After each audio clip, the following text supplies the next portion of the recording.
ကျွန်တော်ပြရရှိတယ်နော်ကျွန်တော်ဘဲစားလုပ်ရတာကိုဖန်တီးခဲ့ခြင်းနေတာပေါ့နော်ဖန်တီးခြင်းနေခဲ့တာအခုမှကျွန်တော်လုပ်ဖြစ်တယ်လုပ်ပြီးတဲ့ဆိုတာလည်းကြီးတော့မဟုတ်သေးဘူးတော့အသေးလေးပဲရှိသေးတယ်နော်အကြီးတွေလာမှာပေါ့နော်လောလောဆယ်ကတော့အသေးလေးပဲငှက်ကြီးတော့ရိုးရငှက်ကြီးတော့ကျွန်တော်တို့အမွေနှစ်ပေါ့နော်ပြ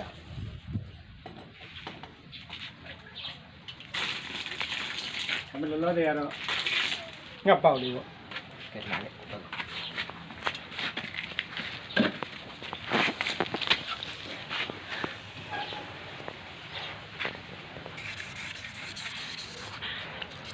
ခဏလေးဖေဒါဒမတ်စကတ်ငမွေးပုံနဲ့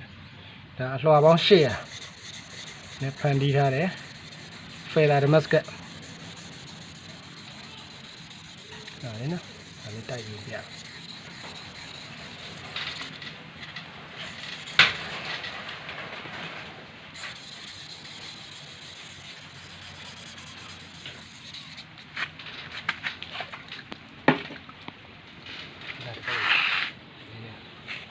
ညပါလေ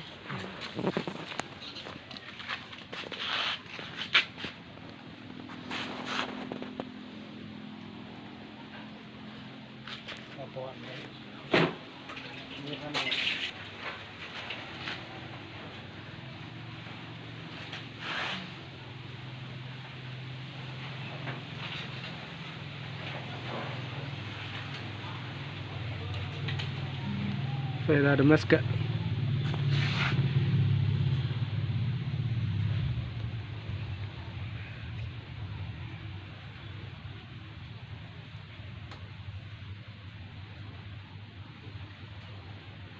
yeah